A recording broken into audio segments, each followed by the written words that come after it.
My career sucks. Sex just isn't the same. What's my purpose? Where did this fat come from? My relationship is killing me. I'll never be happy. My debt is piling up. I'll never find love. Why can't I be like other gay guys?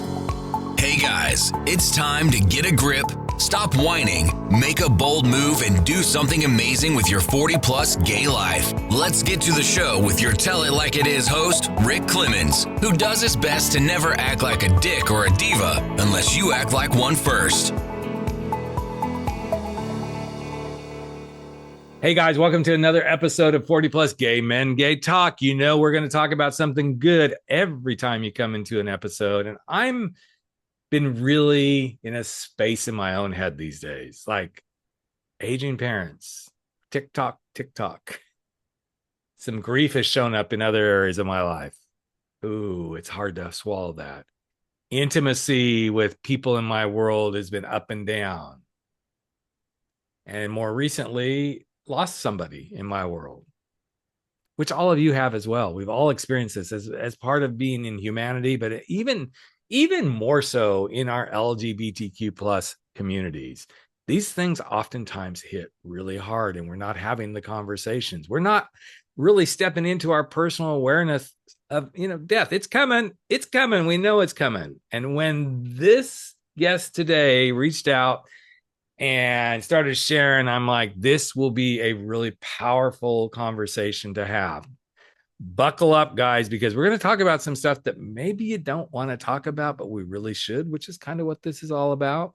We're going to talk about, what happens as we age and we lose some of the intimacy we're used to having, or grief steps into your world. But more than anything, getting really real about TikTok, death is coming.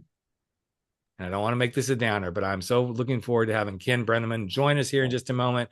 He is an author. He is a guy that does some amazing stuff out there with some other little animals on the planet, but he also helps us really step into this beautiful space of having human conversations and being accessible to ourselves, our feelings, other people's feelings, and finding the joy around all of this.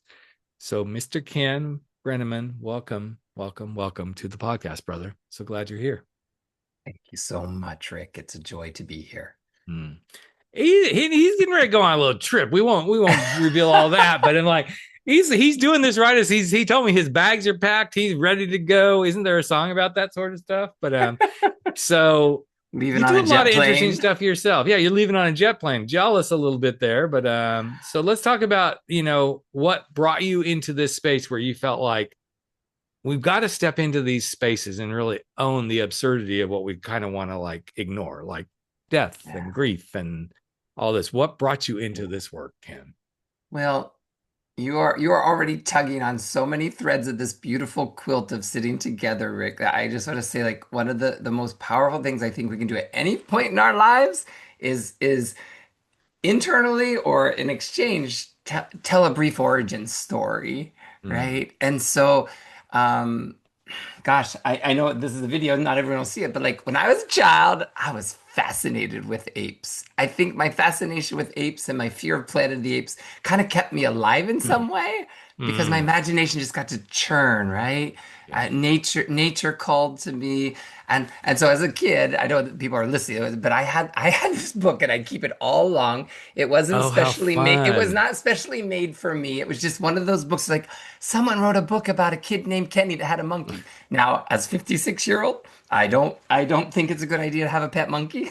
But all the years later, right, I get to write a book about how we as apes, very similar to the cover, right? We as speaking, tool using humans, we are so similar to these close relatives that after Jane Goodall died, I was like, I need to step back into that little Kenny and bring some of this wisdom forward to keep me alive.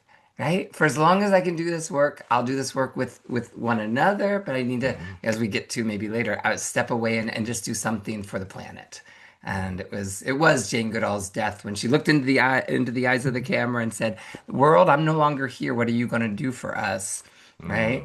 How are you going to continue my legacy? I was like, I have an idea.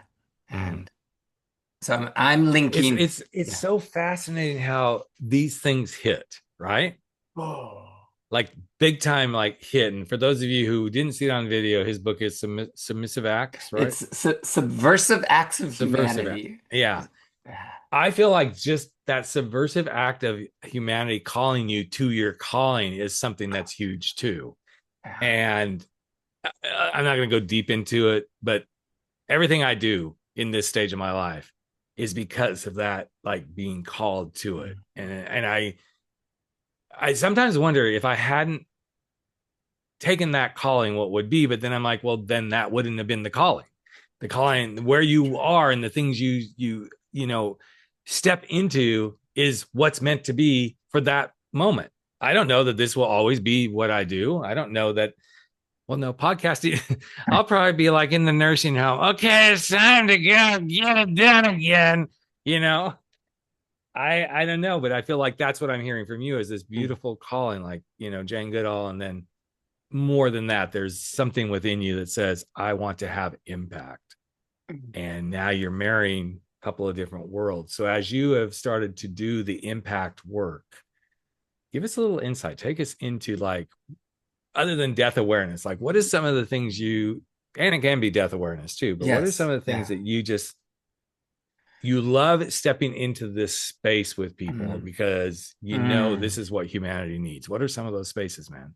Well, I think it's what I'm sitting with you right now is a perfect example. Whether people are just hearing it in your voice or seeing it in this video, is like we can sense if we wake up to it when we're leaning towards something that really, brings us alive, or something that we gotta kind of tolerate, and some things that we just have to, persevere through. But I think there's something really magical about the human resource of using the supercomputer and then dropping into the heart. And if we go woo-woo land for a moment, and what kind of our soul purpose is, right? Why were we here? And I know that I, as a young queer man, thought many times of not being here. Many, many times, right? So my relationship to death was like, I'm ready for you, and I'm also not afraid of you. I'm more tortured by being here. And I think a lot, I don't know the statistics, but I think a lot of people, as they try to peek their head out of a closet and put back in, like, it's like, do I want to be out in this world? Is it safe? Right? Once I figured out it was safe, then something inside of me, the courage to be like, well, let me just keep pursuing this. Let me just see where it leads. And no, I'm glad I didn't become a veterinarian, because I think that would have been too hard. I'm glad I turned my heart to humanity and like became a social worker and a yoga therapist and a sound bath person and a psychedelic coach. Like there's all those things that, like, guys, he does naked yoga. Just saying, just letting y'all know he does naked yoga. Which we to me got is to a talk about thing. naked yoga. Oh, we got to. But but along these lines, Ken, it's so interesting. And this just happened. This literally just happened yesterday in a coaching session. And I won't go deep because I want to respect the privacy. But my client is working on transitioning forward from the grief of losing his job and all this sort of stuff, and wanting to do his own thing. And he's hitting the walls, right? He's coming up against those doubts and living by everybody's expectations, even his own expectations, and the what ifing and all that. And I finally said to him something along the lines of, when you think about what you want to go build and this thing you want to be doing, where in your body do you feel this? Where do you really truly feel this? Like it's so in that you can't help but pay attention to it. He said, in my balls. Now, as a coach, I'm like, ooh, we're in good and deep now. Because for those of you who haven't studied chakras and stuff, that's in your root. That is that root space, right? Your balls, that lowest place of the chakra system is right in that lower area of your body. Not your feet per se, but it's right in that genital area. And it was so interesting to see what transpired from that conversation, because I said, every time you think about the doubts and stuff, but you go root yourself in that space, it was so beautiful, Ken, because it really helped him. Sorry, guys, I'm coughing in your ear. We'll take that out. Once I got him to that space, he just changed magically in front of me on camera. And I think this is what you're talking about, is getting it down into those deepest spaces so that we can confront the things we most are afraid to confront and live with. And to be able to do that with someone that can Mm-hmm. hold that for them, right? Yes. If you witnessing him fires up those mirror neurons Right. and it has a fighting chance of overriding any of the guilt, shame, or doubt that was Mm-hmm. planted earlier in life, Right. that's transformative. Well, and that's a really good example of like, okay, we're going to go right there. Even men who will show up to do naked yoga, there's a whole transformation of revealing oneself, being in your purest essence, because there's been so much shame and everything put on the naked body, and oh da da da, and then you add all the layers of it as gay bisexual men. This like, oh, that's just what they do, they just want to be naked naked naked. Well, okay, but what's wrong with that? What's there? Right, So right. as you see these things happening, I mean, I'm sure in naked yoga you've seen that numerous times. Like they come in a little bit like, okay, I guess I'm going to try this maybe, and then suddenly as they get into the flow, it's almost like you're just doing the moves. Yes. And you already took us to chakras. I will sometimes throw in some, yawn clinical terms, but like Mm-hmm. this is extreme exposure therapy. And it doesn't have to be named that, but for us to be more comfortable in our own skin, even as it starts to, lose its tone or gets furry, or like we get to When befriend those with little like, biceps sag rather than pop um, out, uh, uh, when that penis starts to be short and not hard all the time. I mean, it's part of right. life. It's both incredibly, exquisitely beautiful to be filling a room full of 20, 25 men, all different ages, shapes, sizes, and abilities. And it's also like it's just so normal by the end of the Right. 90 minutes. Mm-hmm. It's interesting because another friend of mine teaches naked yoga in San Diego, and we've talked about similar stuff. What I find so fascinating is people are experiencing the same thing when they're fully clothed doing yoga, because there's still different sizes, different bodies, different talents, not people who are not as Yeah, flexible. I mean, I've been in group yoga. I'm like, I can't do that, but I'm doing best I can, that's right. That's right. Right. And it's And funny how we put the clothes on and we think, oh, it's different. No, it's not. yeah. You still show up as who you truly are. Do you remember the heterosexual questionnaire that came out like in the 70s? It was like 15 questions or so, like why are you a heterosexual? Yes. I once flipped that around and made a draft of that, like why do we wear clothes? Like Mm, of course we wear them for a wide variety of reasons, protection, fashion, right. whatnot. But our closest relatives, they put on leaves to protect themselves from rain, but they're in their full glory Mm-hmm. going, this is who I am. And, Yep. especially as gay men, maybe we shelter away from feeling shame about our body, but I love holding space for men that fall in love with their bodies all over again. Mm-hmm. And part of it's the beauty of seeing other people do the same thing at the same time, as you mentioned. But I think this is a challenge in our I'm going to just go specifically to gay men culture. And I know that the rest of the LGBTQ plus is similar, but there's so much shame around our bodies as gay men. Even some of the guys that I look at and like, you're a fucking Adonis. And a lot of times they are the most self-conscious, shy, introverted, that don't see it, but they have pumped it up because they were the squirrely little guy that nobody would have anything to do. So now they created this. I'm not going to say it's a facade of a body, it's a beautiful body, but they've created this vessel that represents what they always thought they could be. But guess what's deep inside? That little teeny tiny boy that still doubts. And doubts and why? Because you made a beautiful Mm-hmm. sound effect at the beginning, the tick tock, tick tock. If we're not conscious of that, the sound of that, passing of time, right? Yes. The alpha male chimp that stands on top of the rock is like, yeah, I'm here, but that's not sustainable. And yet alpha males retire and they step down and they enjoy the rest of their life. we queer men, I mean, somehow we boldly step out of the closet, survive that. But then Yes. as we get older, I think there's that risk of us feeling like we've got to step back into a closet. Um, I once had someone come to the yoga class, and it took him about 4 weeks before he actually participated.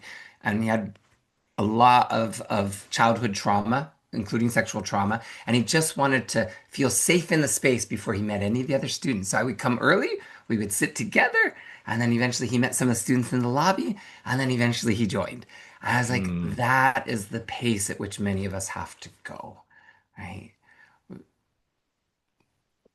mm, And just to the LGBT, broaden it for a moment, like I have tried over the years, mhm. many of our male-bodied, gay identified men who we've gotten out there, we've taught these yoga classes. There's several in the community here in San Francisco right now, but it's really hard to find a female body or a trans-identified person to lead and create and also just cultivate a safe space. And it is a question, it's more of an invitation to anyone listening. Like I know that there's a need for it. It just is somehow queer men know how to navigate it a little differently. And I do have straight men that come to my yoga class, and I love that they're there for their reason. And it's really, really sweet to no, we take off the clothes. We also Right, take off right. those labels. Those labels are gone too. hmm And one of my most memorable experiences in this personal development space since I've been Yeah. doing it was a group of men that I helped facilitate in um, Bermuda. And the coaches that put this together, we were both gay and straight.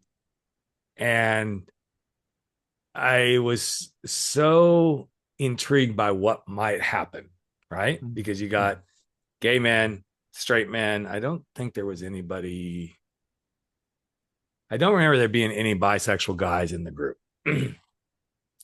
So everybody flies to Bermuda. We knew we were not staying in some fancy hotel in Bermuda. We knew we were like going off to one little island, right? Just, I mean, it was an island of Bermuda, but it wasn't like, oh, it's way away. It's like we literally could probably swim across the bay back to the mainland of Bermuda if we wanted to. So we could see it from different places where we we're staying, but it was an old army kind of barracks space that they rent out. And it was primitive. It was very primitive. I mean, there were bunk beds. We had to bring our own sheets and all that sort of stuff, right? So there was already this like, ooh, intrigue of, well, how is this all going to go down? And the first initiation was when the guys we kept them down the hill from where we were. And each one of us coaches walked them up in kind of a ceremonial, like, Mm. and there was some music playing that you could hear. And the closer you got to the top of the hill, then you could hear the music. And all the way up, we were just saying, with each step, take a breath in and take a breath out. And we would slow them down, like you're walking too fast. Take that slower, So we were really guiding what was starting to happen. And then just before we got to the top of the hill, we blindfolded them and walked them the rest of the way into the circle. So they all saw each other down the hill, Yes. but then they didn't see each other. And it was so interesting. I won't go too deep into it because we don't have enough time for it, but it was so interesting to see the transformation that started to happen with the blindfold on. And then with the blindfold on and going around the first exercise in the circle of, saying things that are on your mind and, speaking your truth. If you could really speak your truth, what would your truth be? And define yourself as a man. What is it? And it was so interesting because at this point, unless you knew somebody that had come with you, all you had was the voice. Yeah, that's all you had. Yes. Yeah. And it was very powerful within the first evening. So we did that thing, and everybody kind of went to their barracks and all this sort of stuff. Had dinner, simple, primitive dinner. It wasn't like fancy stuff at all the way through. And then we went and marched through the quote jungle. Let's just call it that. It was not big jungle, but a little bit of a jungle sort of feel, to a fire pit.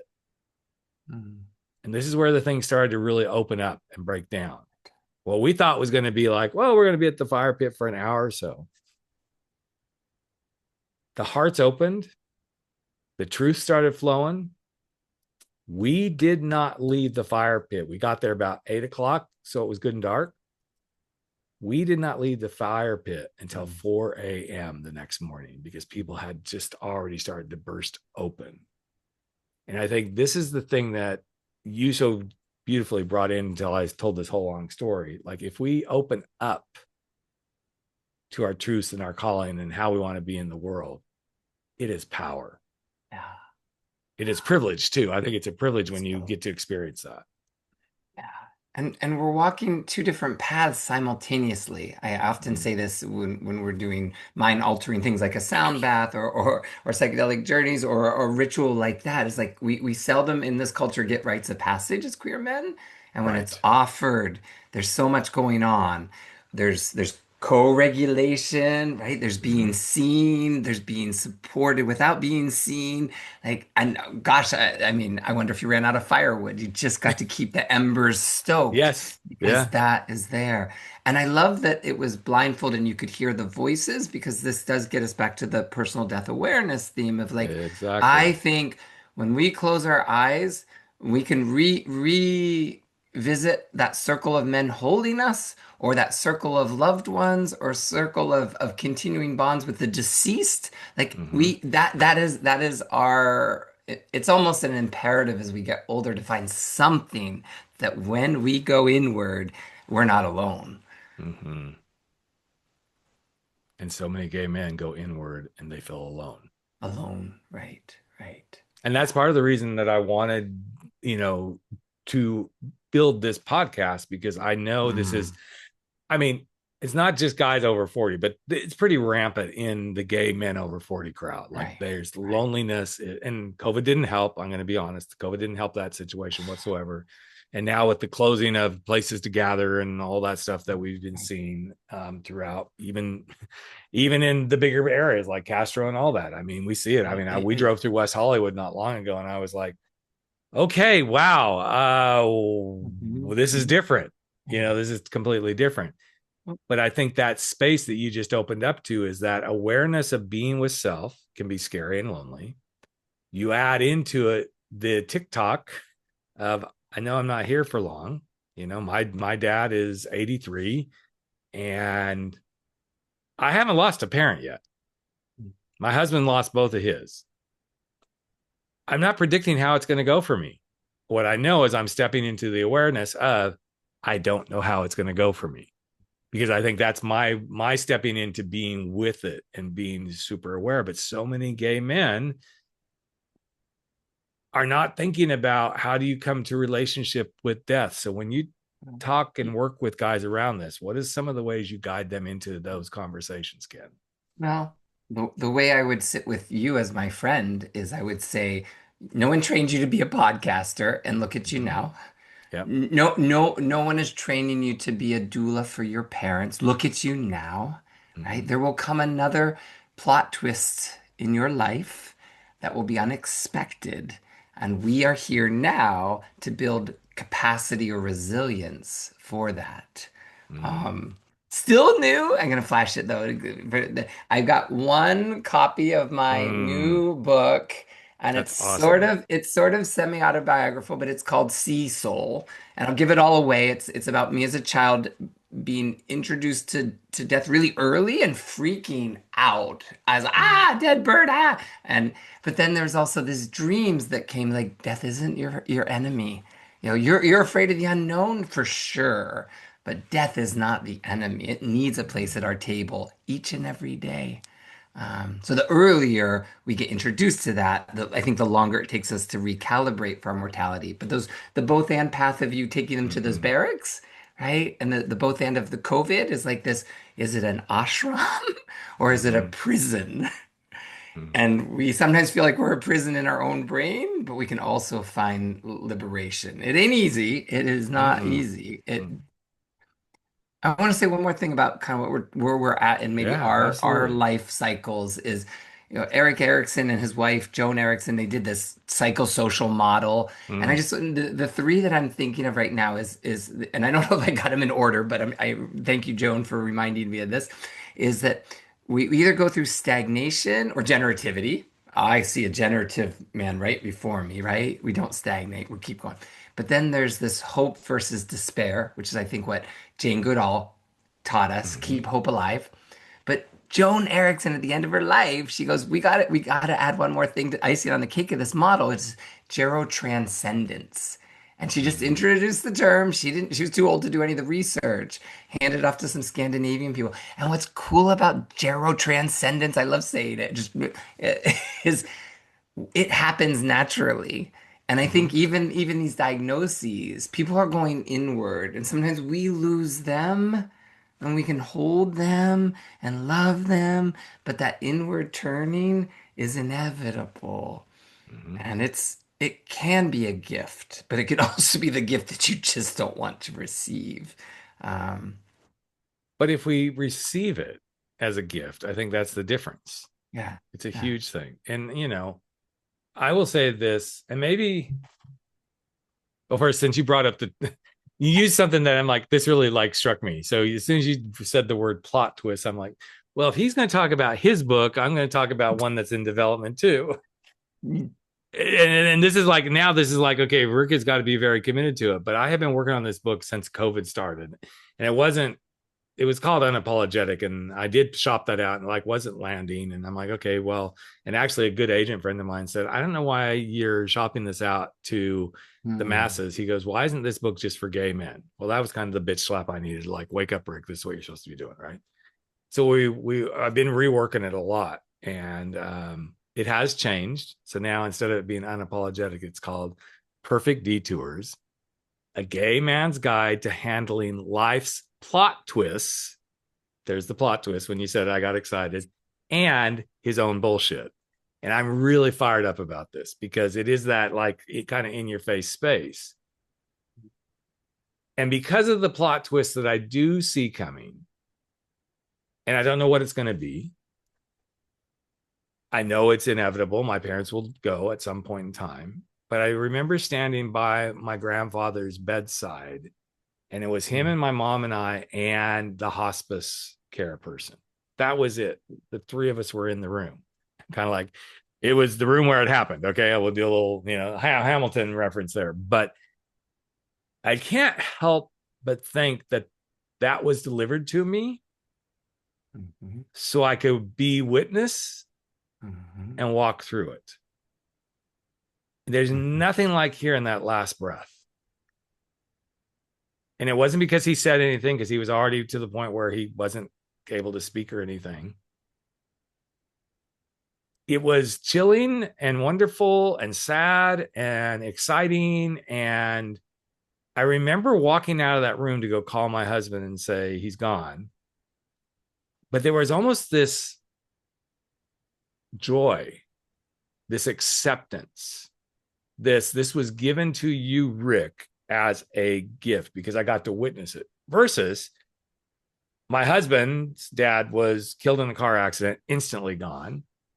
Out of the blue, unexpectedly, we get the call that his mom passed away in the middle of the night. So again, most of us don't get these other gifts. yeah. I will greatly miss my life, or so I think. There's the twist. Mm, I'm like, mhm, I will miss my life, or will I? Will I even, mhm. whatever is beyond this, which I believe there's something beyond all of this, not necessarily the way I was raised or anything. That if I can step into what's next, Yes. what's the Yeah. adventure, Right. what's the wisdom, what else do I get to go embrace? I think that's where your work is so valuable in helping people step into those spaces, whether it's because they're doing yoga with you or because they're having the conversations with you or they're reading your books. And so Rick's going to enter the plot twist, even when you get to go do the trips like you're getting ready to do, where you Yeah. get to commune in nature and see it in a whole nother light of, here's what this is now teaching me. So I'll Yes. let you take off with that wherever you want to go, Kim, because Woo! he's leaving on Well, a jet plane, folks. He is leaving on a jet plane here I, and going to do I some amazing stuff. I promise to come back. I promise to Yes. invite you to the screening of a mini documentary. A bunch of us are kind of co-creating, and we're calling it Primates, Privilege, and Possibility. because Mm, I am no, I am not very well off, but I've saved up enough for this trip, so I'm taking this well-deserved middle-aged sabbatical. And you're right, I'm going to commune with something, someone, and when I sit in front of apes, I turn into a neurospicy 6-year-old going, "What are you mm, teaching me right now?" And if I get to be their servant and clean their night dens and put enrichment, like it is something that will feed me, and I will come back and be of service to our community in such a new, refreshed way. But I don't know the answer to this plot twist yet. I nope. mean, everyone says that the documentary should end with the ape shit being thrown in my face, and we don't know But yet. it will be what it will be. The It will moment be will what it will happen when you're be. just like, okay, oh, yep, that Yeah. made perfect sense for this to be where we go. Yeah. And Perfect I sense. want to backtrack to what you were saying, and thank you for boasting about a book, because we Mm, are going to hold you to that. We need that on that bookshelf. We need that in that Kindle. We need to hear it. And there's something that I think most of us in our own way are prepared for plot twists, because we had a mhm. choice to Yes. stay in a closet, to not show up, to dim our light, to die, right? Like any of those, to mask it with drugs, like whatever it would be. But anyone that's here now made some different choices too along the way to Mhm. turn their light up just a little more, Yep. right? And right, we may Mm, get to how the war on drugs has impacted us. We may not get there today, but I think mortality and personal death awareness, sometimes we mask it, sometimes we find it through those journeys. mhm. And then having a coach or a space holder that can then help people make sense of it is what's really, really But important. since you went there real quick, Let's see. Yeah. I do think there's something interesting because there's two different camps. There's probably more than two, but let's go to the medicinal drug stuff because people who go on the journeys and stuff, so mushroom journeys and stuff like there's one camp that like, nope, what I don't know what these people are thinking. There's people who go on silent retreats. Nope, never would do it. Yeah. What I find so interesting about all of this, Ken, is it's kind of like gay marriage. If you don't want to be in a gay marriage, then don't be in a No. gay Yep. marriage. Yep. If you Yep. don't want to go do a mushroom trip, then don't. If you don't want to go do a naked men's retreat, then don't. Nobody, to your point, nobody is forcing you to make any of these choices. And I think the beauty of this is when we choose to step into these alternate ways of being and learning and growing and going and spending time with primates and cleaning up their shit in their cages and feeding them. We don't know what's coming. You know, a good example of this is we're recording this and it's as Puerto Vallarta is kind of in a war zone right now. And a friend of mine happens to be there. He'd gone there for the weekend and he's there. And as I've been chatting with him a little bit, he's like, it could be worse. He goes, the first day sheltering in place was tough, but the second day, those of us who were in my building, we're on the rooftop, we're in a pool. He goes, how many people can be in kind of a fucked up war zone, sitting in the top of a deck pool, staring out over the ocean? That to me, Ken, was like the moment I'm like, okay, he has stepped into here's my reality and the best way I can now walk through this. And I think that's the beauty of the stuff that you bring in all the ways that you help people go find and locate more of themselves. Yes. And I have not followed the news, so I do know a glimpse of what's happening. When you Mm. describe that person's experience, right? Like we control is not the goal. We do Mm-hmm. not, this paradigm, we might be able to manifest some things, but ultimately there's some things that are way beyond our scope of control. Oh, come And on, so Ken. there, Let's control everything. Let's control everything because that's the key, right? The right. key is I just need to know Right. everything I'm supposed to be doing from Right. moment to moment to moment. If What a bunch only. of bullshit. Right, right. And to the book that you will release in the near future, right? I just want to slide in my other book real quickly, but A three body solution. Yeah. I loved writing this because even if it's the only book I leave behind, I hope queer folks in libraries find it and go, "What the fuck am I reading?" Because Mm-hmm. someone I got a 2-star review the other day, and the guy goes, "This is the perfect 2-star review." He goes, too much gay sex and too many conversations. I was like, Yes. Why didn't you give me a 1 star for that? Because Exactly. I no editor stopped me from writing this long of a book, and it's almost as long as the Three Body Problem, who Mhm. never had queer characters, Right. right? Queer sci-fi is kind of like a sweet place to explore all these things we're talking about. Mhm. So someone wrote that it was a queer manifesto, and I'm offering it to our community. It is a long read. It will confuse the hell out of you, and I hope it leaves you with as many questions as it does answers. I love it. Because I love that's it. the point I here. remember, I Yeah. remember when my ex posted, I, I didn't even know if he even, I think he may have given it a 1 star review on my book, Frankly, My Dear, I'm Gay. Because there's a chapter in there that, and I changed the name and everything. And he goes, well, so I'm the Harrington in the book, and as much as Rick talked about how much he didn't enjoy our relationship and all the frou frou and everything that he says I was, which I am, so he's in there actually writing all this, going, you know, I think Rick just needs to take a reevaluation because he sure loved it while we were in it. I'm like, well, bitch, that lasted like 2 months. I was kind of like, okay, I woke up to this is not who I am, and maybe it was 3 months. I don't know. It was a very short lived experience. It's just so interesting. And at first I read that, I'm like, oh, well, I could get really pissed. I'm like, I'm so glad he put that up there because it's just his perspective. And I want people to put their perspectives up. And sometimes we can't get to our perspectives if we do not have those experiences. And So to you're off to that, go play with the I, primates for I a am. very short time. So let's dive into that and then we'll wrap it Okay. up and talk about what you most would like to Mm. offer people like when you come out of sabbatical. I'm so happy you're Yeah. doing that, man. That's exciting to get to go like go take some time away and go.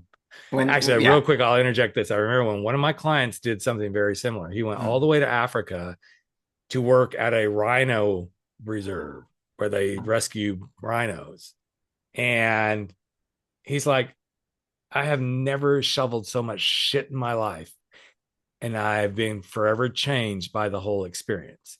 He goes, what? He goes, I'm kind of pissed off. I'm like, why are you pissed off? He goes, well, because I discovered like the week after there was a whole gay group that was coming in to volunteer. He goes, I could have been with a whole bunch of gay guys doing this. I'm like, sweetheart, you got exactly the experience you most were meant to have. So anyway, so back to Ken. We're going to make this all about you and the rest It's of all your about journey here, buddy. us. And you know that rhino shit shoveling, I when I got to see the rhinos in Uganda, and there's like two guards, armed guards for every one existing rhino. I was like, Oof. I will Wow. try not I will try not to spend much time with my grief, my anticipatory grief, but if I can do anything to help an almost extinct species in any little way, right? Yes. And I can go to my deathbed going, those orangutans are still alive, right? Bonobos, I'm not worried about. Gorillas, I'm not worried about. Chimpanzees, they figured out that ecotourism is going to save those animals. So, right, as long as there's not another civil war, those environments are pretty stable right now. Orangutans, they're kind of on the cusp. So it touches my very queer young child self of like, this is the work I have to do for now. And I'll come back and be like, now back to you, humanity. Mm-hmm. But one of my existential questions is if there is something, if there's a reincarnation, I want to come back as a dung beetle. Because Mm. I in this lifetime have mastered to deal with so many different types of shit Yeah. and lovingly help others create something nourishing for Right. them, right?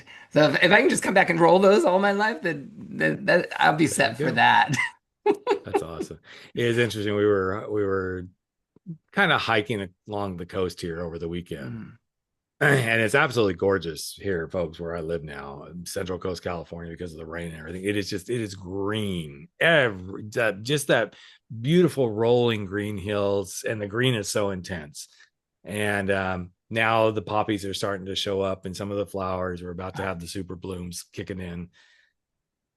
I just, out of all of that, I look down and I see a little tiny ladybug on a leaf. And it just is like, on everything on the planet to be able to witness that. Cars are going by on the one going up the coast and all this. And that's the thing I see.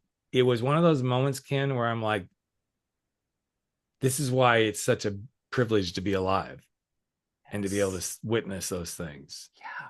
And remind and too each often other. we as humans, and to remind each other, absolutely. And too often we get into these worlds, we get into this conversation, and we forget that somebody somewhere isn't even experiencing anything that brings them joy, anything that even gives them some faith in themselves, some love of themselves. And I truly hope that through this conversation today, guys, that you have felt this, because it's about opening up, looking at our grief, looking at what's coming, looking at what's joyful and what to experience. We gave you a little insight even into the chakras. We didn't go through all the chakras. Ken and I could have done that. We could have gone there really, and we could have gone all the way up to that beautiful third eye. Mine's right on the top of my, that's it. Those of you watching on YouTube, see those little light, that's my third eye lit up on either side of my, they look like devil horns, but it's actually my third eye. What's the thing you most enjoy about the work that you get to do, Ken? Well, there's this understanding of live life forward and understand it backwards. I'm glad and blessed that I have a neurospicy brain that helps me do both simultaneously, and maybe I have a fighting chance of helping others realize that time travel may be a future thing, but that we're only moving forward in time. Bless Cher's heart, she tried to turn it back, but but we're moving forward in time, but we can self-reflect, we can introspect, we can co-regulate, all those magical tools. I love bringing what a person kind of needs the most as they maybe hear that tick tock, tick tock, tick tock. I want to be there's also a TikTok of go buy Ken's books. Okay. This is a TikTok call, guys. Go TikTok. Okay. He's shared at least 3 of them. Just look him up. We'll have links to everything as well. Nice. But I think there is that interesting piece of like just being in the space. Sometimes we can get so caught up in our own bullshit, right? That my life's getting ready to significantly change here in just the next few months. I'm not going to go into super detail yet, guys, but it's about to change. And I'm not the only one that has had what's about to happen. I'm not dying, at least. And if I am, oh well, I'm not dying, guys. That's not it. You're stuck with me for a few more podcasts at least, bitch. Until that book comes out. Well, at least till the book comes out. Yeah. Oh, there's explicit instructions. I mean, there's certain people in my world, like, here's where the folder is for that book, and here's where the folder is. If something happens to me, go find somebody to finish them and get them out there in the world. Nice. But anyway, well, Ken, thank you for being lovingly, beautifully contributing. Ken and I we both had our hands on our hearts, and that's what you may have heard as the heartbeat. But thank you for being part of this world and sharing with me. And go enjoy your trip. Go have that beautiful experience impact everything. And I can't wait to hear from you when you get back. And you might be even send me a pile of shit and go, here. There it is. There it is. Well, the only way I can go is my little inner child. Even when I sit with elders that are passing on, like my favorite tagline is tag, you're it. You're it. Oh, right. I love that. That's a great one. Thank you, my friend. So appreciate Thank you, Rick.